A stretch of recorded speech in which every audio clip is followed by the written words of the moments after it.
Hi everyone, happy Tuesday. Welcome back to the Cross Training Women Weekly Live. I'm Allie, Christian health and fitness coach and the founder of Cross Training Women, where I help women transform their body and health biblically so that they can live fully and abundantly and carry out their God-given purpose. Who else like me can't believe that the holiday season is upon us? Thanksgiving is already next week. Who's excited? Let me know in the comments. I know I am, but while there's lots to be excited about during this time of the year, I know it can also be a time of fear and worry over your weight and your health. Am I going to gain weight this year? How much weight am I going to put on? As well as just frustration at the end of the year. I've been trying to lose weight and now I've gained it all back and then some. And so today I want to talk about how not to gain weight over the holidays. So would you like to avoid gaining weight this year? Wouldn't that be nice? Well, if you want to avoid gaining weight over the holidays, then let's start with the question, why do people gain weight over the holidays? I think you all know the answer to this question. It's the food. Food is why people gain weight and why they are overweight. It's not a lack of exercise, though Americans are overall fairly sedentary, but the reason why people gain weight and struggle with losing weight is because of the type of food that they're eating. Americans, especially during the holiday season, eat a ton of processed food, a ton of baked goods and desserts that are full of fat and oil, as well as lots of meat and cheese and dairy, and all of those foods easily contribute to weight gain. And so if you want to not gain weight over the holidays, then you have to make some changes to what you're eating this year and how much you're eating of certain foods.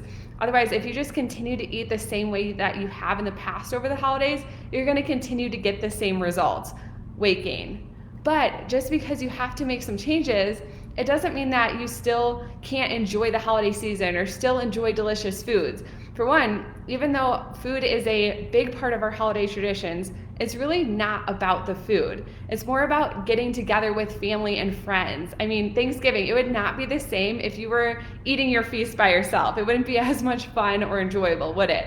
And so keep that in mind. But the other thing is, there are so many healthy alternatives to traditional holiday foods. You can easily swap the unhealthy recipes with healthy ones that won't set you back. For example, mashed potatoes are a traditional holiday food. Every family has mashed potatoes on Thanksgiving, right? And mashed potatoes are probably my favorite dish.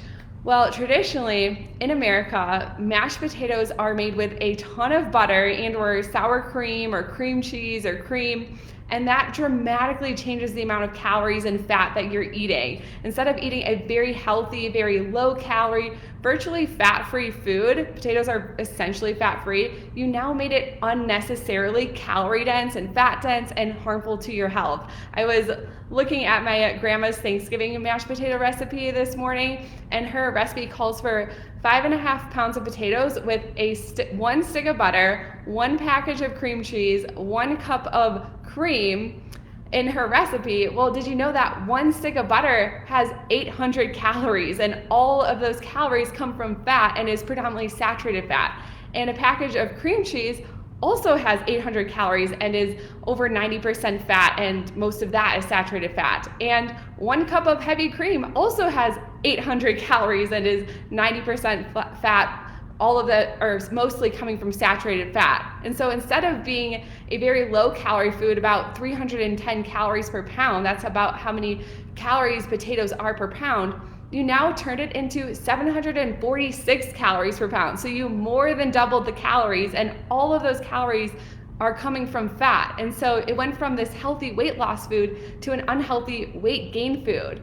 And the truth is, you don't need to add all of the sour cream or cream cheese and butter to make potatoes taste good. There's lots of recipes out there that are delicious. In fact, I just made one this week in my Instant Pot that I really liked. It was made with just potatoes, vegetable broth, a little bit of oat milk, some salt, and some garlic powder, and that's it. And it was really good. And if you add gravy to your potatoes, then you really don't need to add any of the sour cream or butter or cream cheese, because the gravy adds so much flavor to it. And so that's just one example of a recipe that you can easily swap for a healthy alternative.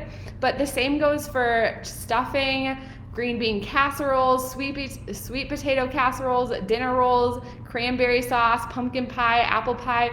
you can make all of those traditional recipes healthy without compromising the taste. And so if you really care about your health and you don't want to gain weight this holiday season, why not try a different recipe this year that doesn't include all of the oil or all of the butter and dairy and refined sugar? In fact, I challenge you to swap at least one of your traditional recipes this year for a new healthy one and just see how it goes. And if you want, you could even test it out this week or this weekend. So that way, if you're bringing it to a holiday gathering, you can be confident that, okay, yeah, this recipe, it tastes good and everyone is gonna like it.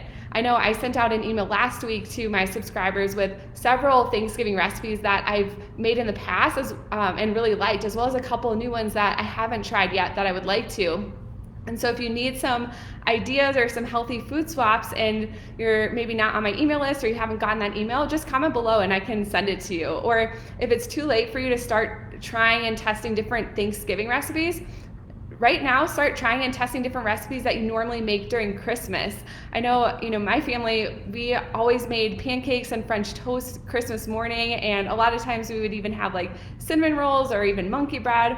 Well, I still like to keep that holiday tradition up, and so I've just made healthy plant-based versions of those foods, and so I'm not missing out.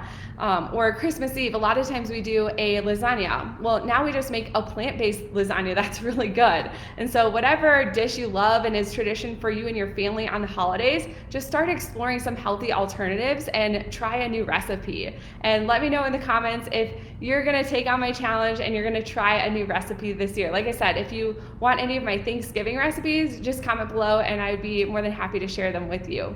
But thanks so much for joining me today.